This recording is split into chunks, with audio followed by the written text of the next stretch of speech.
이것이 너희의 간구와 예수 그리스도의 성령의 도우심으로 나를 구원에 이르게 할 줄 아는 거로 나의 간절한 기대와 소망을 따라 아무 일에든지 부끄러워하지 아니하고 지금도 전과 같이 온전히 담대하여 살든지 죽든지 내 몸에서 그리스도가 존귀하게 되게 하려 하나니 이는 내게 사는 것이 그리스도니 죽는 것도 유익함이라. 하나님의 말씀입니다. 하나님께 감사합니다. 빌립보 교회는 이방인 지역에 세워진 교회로서 이방의 문화와 세력에 큰 영향을 받고 있었습니다. 빌립보의 시민들은 로마 황제를 숭배하라 라는 환경에 늘 노출이 되어 있었고, 교회 구성원들은 하나님의 주권보다 로마 황제의 통치가 더 많이 피부에 와닿을 정도였습니다. 그래서 이 교회는 온실 속의 화초와 같이 세상에서 동떨어진 교회가 아니라 모든 풍파를 직접 맞아야 하는 그러한 세상 속의 교회였습니다. 사도 바울은 그런 교회 공동체를 향해서 1장 6절에 말씀하기를 너희 안에서 착한 일을 시작하신 이가 그리스도 예수의 날까지 이루실 줄을 우리는 확신하노라 라고 말씀합니다. 너희에게 주어진 이 구원이 하나님께서 시작하셨고 하나님께서 마치실 것이기에 어떤 역경과 고난 속에서도 하나님을 바라고 신뢰할 것을 권면한 것입니다. 세상의 권세가 하나님의 교회를 무너뜨리지 못하고 하나님의 구원을 취소하지 못합니다. 그러니 교회가 해야 할 것은 하나님께 영광과 찬송이 되어야 하는 것입니다.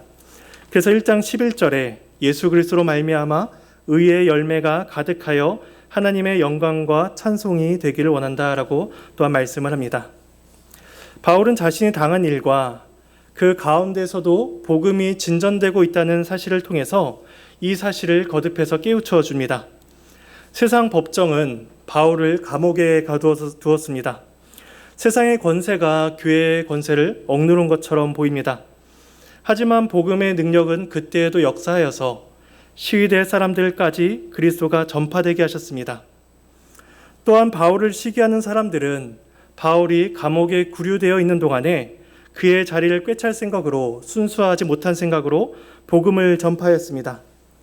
그런데 하나님께서는 그러한 그들의 악한 동기를 통해서도 그리스도가 전파되게 하셨습니다. 세상의 어떤 방해와 노력에도 그리스도가 전파되니 기쁘고 기뻐할 수 있다는 것이 사도 바울의 고백이었습니다. 이런 맥락 속에서 사도 바울은 자신의 삶과 소망이 무엇인지를 19절에서 말씀합니다. 이것이 너희의 간구와 예수 그리스도의 성령의 도우심으로 나를 구원에 이르게 할 줄로 아는 고로. 이때 처음에 말씀하는 이것은 무엇일까요? 우리 이에 대해서 두 가지 의미를 생각을 해볼 수가 있습니다. 하나는 앞에 18절의 말씀을 받아서 그리스도가 전파되는 일을 기뻐하는 것을 의미한다고 볼 수가 있습니다. 그래서 이것이 복음 전파의 기쁨을 의미한다면 19절 말미에 나오는 구원에 이르게 할 줄로 아는 고로 라는 이 말씀도 이러한 구원의 맥락에서 이해를 해야 될 것입니다. 그리고 이것을 가리키는 또 다른 의미로는 사도 바울의 매임, 사도 바울의 갇힘을 말하고 있다고 볼 수도 있습니다. 그렇다면 19절에서 말하는 구원이라는 것은 사도 바울이 감옥에서 풀려나는 것이다 라고 볼 수도 있을 것입니다. 사도 바울의 상황을 고려할 때 이때 말하는 구원은 1차적으로는 감옥에서의 구원을 말한다라고도 볼 수가 있을 것입니다. 그런데 이어지는 사도 바울의 고백들을 보면 바울의 바람 자체는 감옥에서의 구원에만 국한되어 있지 않다는 것을 우리는 발견하게 됩니다. 바울은 20절에서 살든지 죽든지라고 표현을 하기도 하고 23절에서는 세상을 떠나 그리스도와 함께 있는 것이 훨씬 더 좋은 일이라고 고백을 하기도 합니다. 그래서 바울은 미래에 있을 두 가지 일을 다 이야기하고 있는 것이죠. 살든지 죽든지. 바울은 사는 것과 죽는 것의 의미가 자신에게 있지 않고 하나님께 달려있음을 이야기합니다. 따라서 우리는 19절에서 말하는 이것의 의미를 조금 더 넓게 이해해야 될 것입니다. 즉 하나님께서 교회와 영혼을 위해서 하시는 일을 의미한다고 보는 것입니다. 하나님께서는 그리스도가 전파되고 그리스도가 존귀함을 받게 하시면서 그 가운데 선택하신 자기 백성을 인도해 가십니다. 그래서 앞절에서 6절에서 착한 일을 시작하신 이가 그 일을 이루실 것이다 라고 말씀하고 있는 것이죠. 그래서 그 안에는 옥중에서의 구원도 있을 수 있고 또 하나님의 구원에는 죽음도 있을 수 있는 것입니다. 그러나 그 모든 것들이 합력하여 선을 이룰 것을 사도 바울은 알고 있기에 이것이 나를 구원에 이르게 할 줄로 안다라고 그렇게 고백하고 있는 것입니다. 따라서 자신의 상황을 판단하는 바울의 기준은 자신의 안위나 자신의 기대, 자신의 욕망에 달려있지 않다는 것을 보게 됩니다. 대개 사람들은 자신이 가지고 있는 바램을 가지고 상황을 평가합니다. 내가 뜻한 바대로 상황이 잘 이루어지면 좋은 상황이라고 판단을 합니다. 그런데 바울은 자신이 가지고 있는 기대로서 상황의 좋고 나쁨을 평가하는 것이 아니라 자신에게 주어진 믿음으로서 상황을 평가합니다. 그러니 살든지 죽든지 자신을 구원에 이르게 하시는 하나님이 계시다라는 사실을 믿음으로 받고 삶에 대한 자기의 이해를 가지고 있는 것입니다.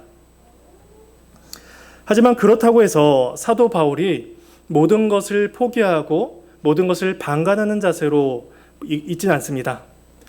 물 위에 종이배를 띄워놓으면 물결에 따라서 그 종이배가 이리저리 떠다니는 것처럼 사도 바울은 하나님께서 하실 것이니 그냥 될 대로 되라 라는 식으로 그렇게 손을 놓고 있지 않았습니다.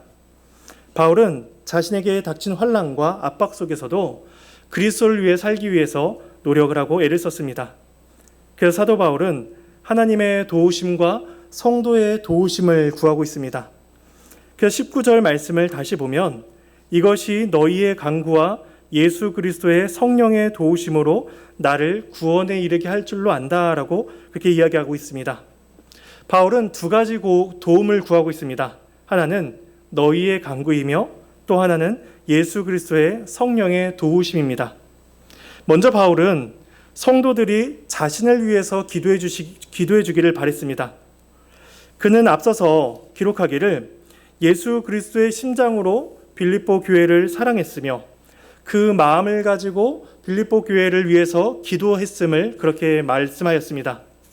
그리고 이제 너희들의 기도가 자신에게도 도움이 된다. 그러니 나를 위해 기도해 달라는 것입니다.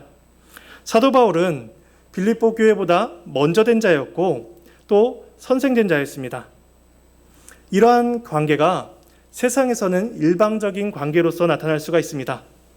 장성한 사람에게 어린 사람의 도움이 무엇이 필요하겠습니까? 하지만 바울은 자신 또한 성도들의 도움을 받아야 하는, 성도들의 기도를 받아야 하는 연약한 자임을 인식하고 있습니다. 이것이 교회 공동체에 대한 사도 바울의 인식이었습니다. 우리는 다른 지체의 영적인 성장을 위해서 기도해야 할 의무가 있습니다. 이것은 하나님께서 모든 교회에게 주신 의무이며 책임인 것입니다. 만일에 교회 공동체 안에 기도에 대한 이러한 이해가 없다면 성도의 교제는 세상의 만남과 다를 바가 없을 것입니다. 그저 동네 사랑방에 모여 내가 요즘 이러한 상황에 처해 있다. 내가 이런 고민이 있습니다.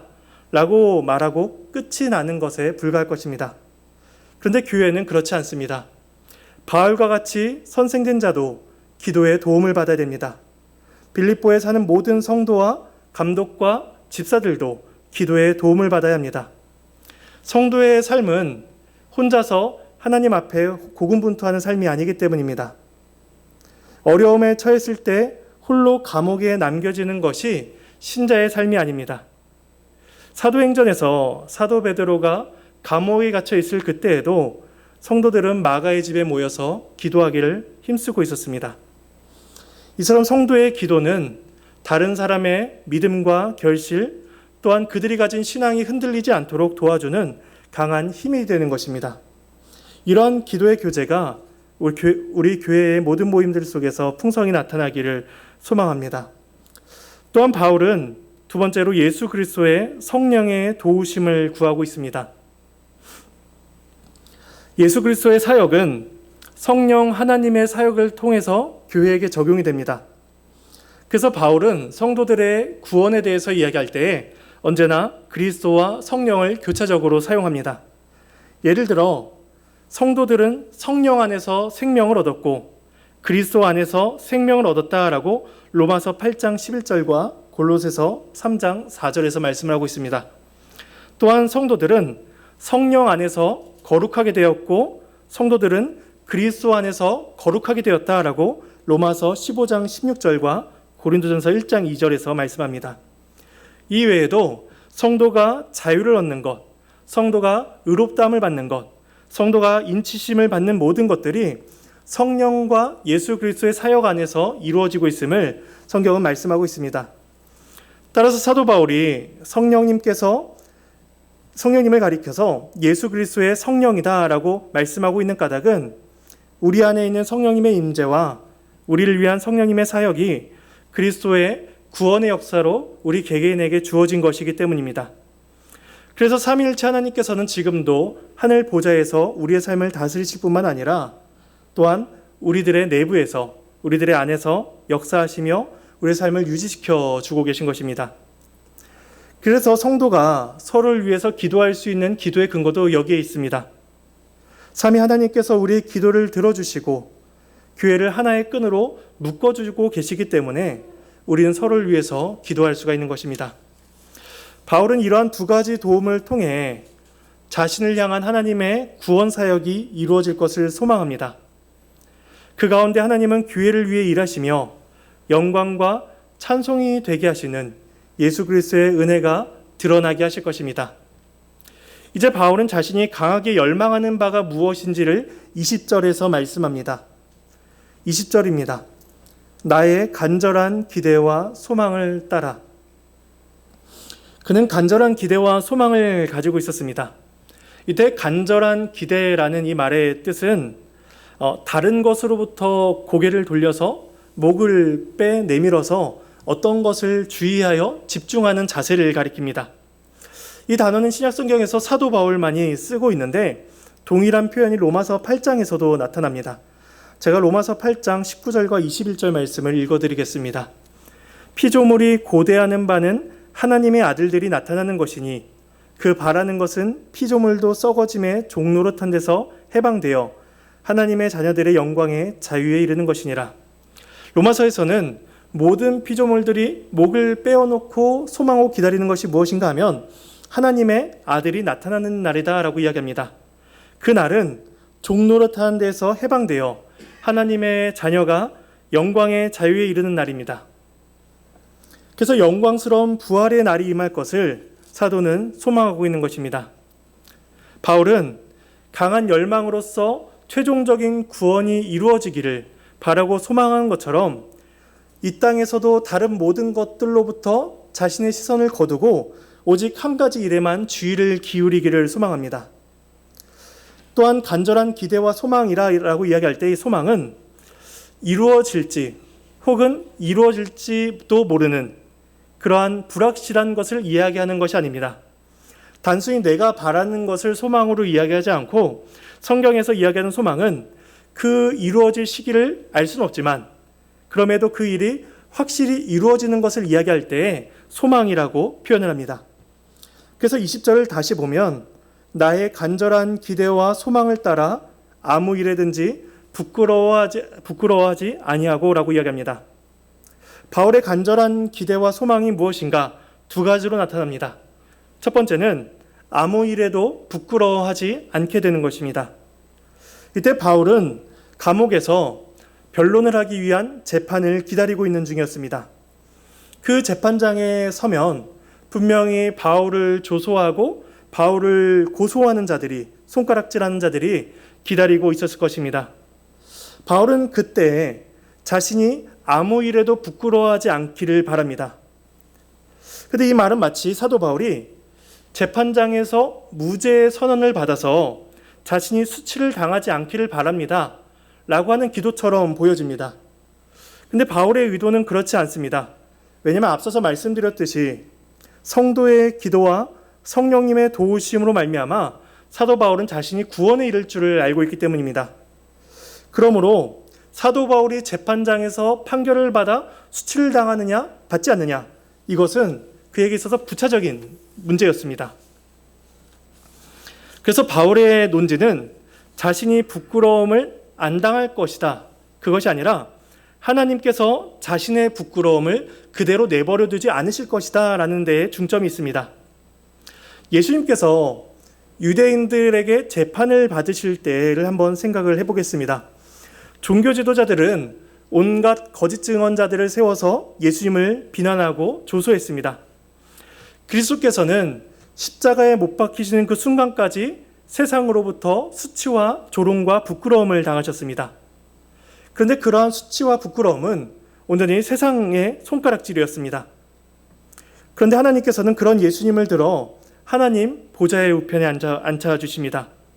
아무리 세상이 그리스도를 부끄럽게 하려 한들 하나님께서는 그러한 그리스도를 들어 하나님 우편에 앉히신 것입니다. 그러니 사도 바울이 바라고 있는 열망도 이러한 것들입니다. 세상의 법정은 그를 부끄럽게 할 수도 있습니다. 그런데 하나님은 그를 부끄럽게 만들지 않으실 것입니다. 우리에게도 이러한 바울과 같은 기대와 소망이 필요합니다. 세상은 그리스도인들을 향해서 손가락질을 하고 조롱을 합니다. 신앙생활을 하고 교회를 위해 헌신하고 헌금 생활하는 것을 보면서 저 사람들 참 무지하다, 어리석다라고 이야기합니다. 또한 예수 믿는 것의 결과가 그것뿐이냐라고 그렇게 그리스도를 향해서 조롱하며 부끄러움을 주려 합니다. 근데 이때 우리가 바라는 유일한 소망은 세상으로부터 우리가 부끄러움을 당하지 않기를 바라는 것이 아닙니다. 세상은 교회를 부끄럽게 만들려고 합니다. 하지만 우리들은 그들의 행동에도 불구하고 하나님께서 우리를 부끄럽게 내버려 두지 아니하신다는 것, 하나님께서 우리를 하나님의 그 자녀로서 불러주신다는 것에서 영광과 소망을 발견해야 되는 것입니다. 그리고 바울이 가지는 간절한 기대와 소망의 두 번째 내용은 그리스도께서 존귀함을 받으시는 것입니다. 20절 말씀입니다. 지금도 전과 같이 온전히 담대하여 살든지 죽든지 내 몸에서 그리스도가 존귀하게 되게 하려 하나니. 이때 존귀하게 된다는 것은 크게 만들다는 것입니다. 또한 높이 들리다는 것입니다. 그래서 바울은 그리스도께서 점점 크게 되시기를 바랍니다. 또한 사도 바울은 그리스도께서 점점 더 높아지셔서 찬양을 받기를 원합니다. 바울은 그러한 일에 있어서 자신이 아무것도 할 수 없다는 것을 알고 있었습니다. 바울은 자신이 그리스도를 존귀하게 만들 수 없다는 존재라는 것을 알고 있기 때문에 이때에 그 말씀의 주어를 자신이 아니라 그리스도를 둡니다. 그래서 이 말씀은 내 안에서 주체이신 그리스도가 존귀하게 되게 하려 한다는 수동태로 가져옵니다. 그래서 바울은 그리스도께서 존귀하게 되는 일에 주체자가 될 수 없었습니다. 그는 하나님께서 그분의 영광을 위해서 사용하시는 하나의 도구에 불과하다는 것을 알고 있었습니다. 그렇다면 도구가 해야 하는 일은 무엇일까요? 도구가 주인의 영광, 주인의 일하심을 드러내겠다 해서 아무것도 안 하는 것은 도구의 역할이 아닙니다. 도구는 주인의 손에 들려서 주인이 원하는 바대로 사용이 되어야 됩니다. 그리스도께서 점점 더 크게 나타나시기 위해서 사도 바울은 점점 더 작아져야만 했습니다. 그리스도께서 점점 더 높아지시기 위해서 사도 바울은 점점 더 낮아지는 것으로 사용되어야 했던 것이죠. 이러한 모습은 구원을 받지 못한 자가 칭찬을 받기 위해 하는 행동들이 아닙니다. 만일에 우리가 이러한 각자의 행위들을 통하여서 그리스도를 높이고 또 그리스도께 칭찬을 받고자 한다면 우리는 점점 더 작아지고 낮아지려고 하는 것이 아니라 점점 더 우리 자신이 드러나기를 원할 것입니다. 그래서 하나님, 제가 이만큼 충성했습니다. 하나님, 제가 이만큼 하나님께 영광을 올려드렸습니다 라고 생각하며 자기 자신을 하나님께 드러내려고 할 것입니다. 하지만 우리의 구원은 이미 그리스도 안에서 우리에게 이루어졌으며 그리스도께서는 우리를 새 사람으로 바꾸셨습니다. 따라서 우리가 낮아지고 우리가 그리스도의 도구로 사용되는 모든 행위들은 우리 안에 주어진 그리스도의 생명이 겉으로 드러나는 수단이 될 뿐입니다.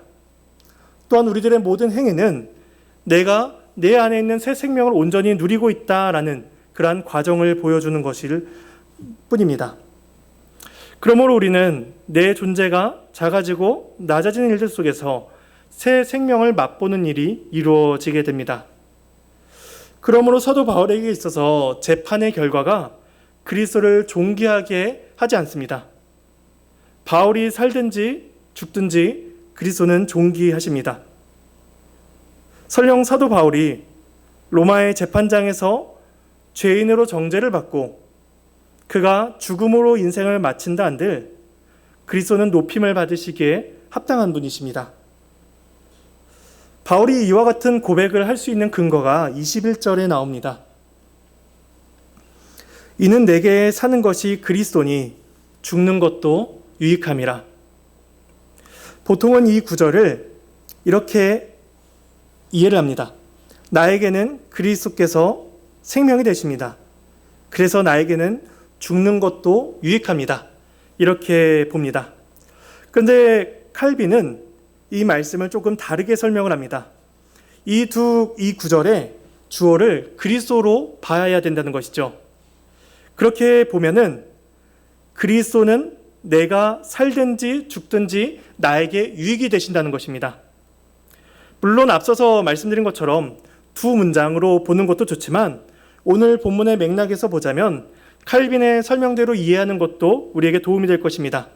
그래서 앞에서 20절에서 언급한 살든지 죽든지 내 몸에서 그리스도가 존귀하게 되게 하려 함이라 라는 말씀처럼 사도 바울은 그리스도께서는 내가 살든지 죽든지 나에게 유익이 되신다라고 우리는 고백을 할 수가 있는 것입니다. 그러니 사도 바울은 죽고 사는 문제를 다른 별개의 문제로 보질 않았습니다. 그는 사나 죽으나 살아있으나 죽으나 그는 자신이 그리스도께 소유함을 받은 자이기 때문에 모든 것들이 유익이 된다고 이야기하는 것입니다. 하이델베르크 유리문답 1문의 첫 문장은 이렇게 시작을 합니다. 사나 죽으나 나는 나의 것이 아니고 몸과 영혼이 모두 신실하신 구주 예수 그리스도의 것입니다. 우리의 모든 삶은 그리스도께 귀속되었습니다. 우리는 그리스도의 것이고 그리스도는 우리 안에서 살고 계십니다. 세상 사람들은 자신의 형편에 따라서 삶과 죽음의 유익들을 구분합니다.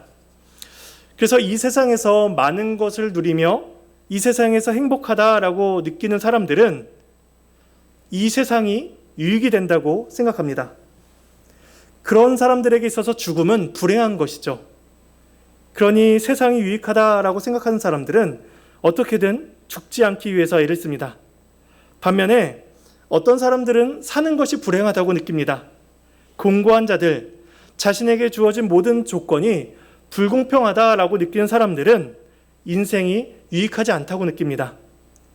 그들은 오히려 죽는 것이 낫다고 여기며 때때로 스스로 죽음을 선택하기도 합니다. 만일 이 땅에서 우리가 얻는 모든 유익의 근거가 사람들의 손에 쥐어진 것으로서 판단되어진다면 어느 누구도 참된 위로를 누릴 수가 없을 것입니다. 거짓된 행복에 속아 죄를 향해 나아갈 뿐인 것이죠. 그런데 그리스도께서 우리 안에 살아계신다면 우리의 사는 것뿐만 아니라 죽는 것도 복됩니다. 그러므로 우리는 살든지 죽든지 모든 것이 유익하다고 고백하게 되는 것이죠. 그렇다면 그리스도께서 우리의 삶에 유익이 되시는 이유는 무엇일까요? 이에 대해서 우리가 로마서가 교훈하는 말씀을 잠시 살펴보도록 하겠습니다. 로마서 14장입니다.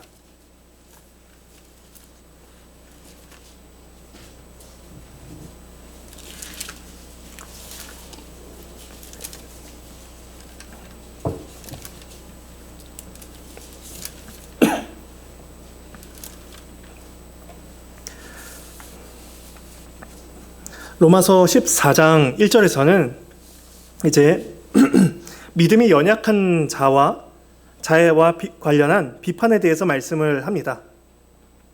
이제 당시에 시장에서 유통이 되고 있는 고기들의 대부분은 우상에게 바쳐졌던 제물들이었습니다. 그래서 그리스도인들 중에서 어떤 사람들은 이것이 우상에게 바쳐졌던 제물이라는 인식이 있어서 먹지를 않았습니다. 근데 또 어떤 사람들은 그것이 무슨 상관이냐, 거리낌이 없다라고 여겨서 아무렇지 않게 그 음식들을 먹었던 것입니다. 그러니 먹는 사람과 먹지 않는 사람 간에 이제 신앙의 문제가 생기게 됩니다. 또한 교회 안에서 특별한 날과 절기를 지키는 일에서 갈등이 생기게 됩니다. 어느 한쪽에서는 절기를 지켜야 한다고 생각을 하고, 다른 한쪽에서는 절기는 장래에 있어질 일들에 대한 그림자에 불과한 것이기 때문에 이젠 자유롭다라고 이야기하면서 날과 절기를 조금 소홀히 여겼습니다. 그런데 믿음이 있다 하여 행동하는 사람들과 또한 믿음이 연약하여 행동하는 사람들 간에 비판과 갈등이 생기게 된 것입니다. 이에 대해 6절부터 교훈의 말씀이 나옵니다. 우리가 6절에서 8절까지의 말씀을 한번 같이 읽어보도록 하겠습니다. 나를 중히 여기는 자도 주를 위하여 중히 여기고 먹는 자도 주를 위하여 먹으니 이는 하나님께 감사함이요 먹지 않는 자도 주를 위하여 먹지 아니하며 하나님께 감사하느니라. 우리 중에 누구든지 자기를 위하여 사는 자가 없고 자기를 위하여 죽는 자가 없도다. 우리가 살아도 주를 위하여 살고 주를 위하여 죽나니 그러므로 사나 죽으나 우리가 주의 것이로다. 음식을 먹는 일이나 절기를 지키는 것은 그것을 하냐 안 하냐의 행동에 있어서 중요하지 않다는 것입니다. 오히려 그 행동을 하게 하는 것에 있어서 그것이 과연 주를 위한 것이냐, 그 사람이 가진 궁극적인 목적이 무엇인가를 보라는 것입니다. 사람이 가진 행동의 목적성은 그 사람이 가지고 있는 가치와 삶의 방향성이 어디에 있는가를 보여주는 것이기 때문입니다. 그래서 우리가 주를 위하여 먹고 주를 위하여 먹지 않는 이유가 무엇입니까? 7절과 8절에서 말씀하듯이 그리스도인은 자기를 위하여 사는 자가 아니기 때문입니다. 우리가 살고 죽는 것의 모든 이유가 다 그리스도에게 있는 것입니다. 만약 누군가가 여러분에게 묻기를 예수 믿는다고 해서 남들보다 잘 먹고 잘 사는 것도 아닌데 뭐가 유익하냐? 라고 물으신다면 뭐라고 답을 하시겠습니까? 답은 하나입니다. 그리스도를 위하여 먹기 때문에 유익하다는 것입니다. 누군가가 묻기를 예수 믿는다고 해서 더 건강한 것도 아닌데 뭐가 유익하냐라고 묻는다면 뭐라고 답을 하시겠습니까? 답은 하나입니다. 우리가 그리스도를 위해 살기 때문에 유익하다는 것입니다. 이런 우리들의 모든 유익을 위하여서 예수 그리스도께서 우리에게 오셨습니다. 그래서 9절에 이렇게 말씀을 합니다. 이를 위하여 그리스도께서 죽었다가 다시 살아나셨으니 곧 죽은 자와 산 자의 주가 되려 하심이라. 우리가 주를 위하여 사나 죽으나 살 수 있는 까닭은 정죄의 심판을 위해 살아가던 우리를 예수 그리스도께서 구원해 주셨기 때문입니다. 그리스도께서는 우리를 위해서 죽으시고 우리를 위해서 부활하셨습니다. 그리하여 죄를 향해 달려가던 우리들의 발걸음을 멈추게 하셨고 죄를 즐거워하던 우리들의 본성을 바꾸사 하나님을 즐거워하며 살 수 있는 자로 바꾸어 주셨습니다. 그래서 우리는 살아서나 죽어서나 그리스도의 것이 되는 것이며 오직 그리스도께서 존귀하게 되시기를 소망할 수가 있게 되는 것입니다. 따라서 우리의 삶의 형편이 어떠하든지 우리가 살든지 죽든지 우리가 감옥에 있든지 어디에 있든지 그리스도께서 우리의 유익이 되시며 그리스도께서 우리의 유일한 위로가 되어주시는 것입니다. 따라서 우리 모두는 사도 바울의 고백을 하여야만 합니다.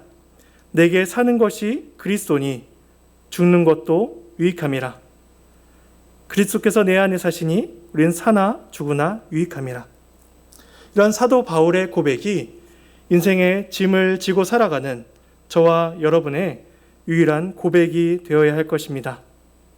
그러한 삶을 살아가는 저와 여러분이 되기를 간절히 소망합니다. 우리 함께 찬송하시겠습니다.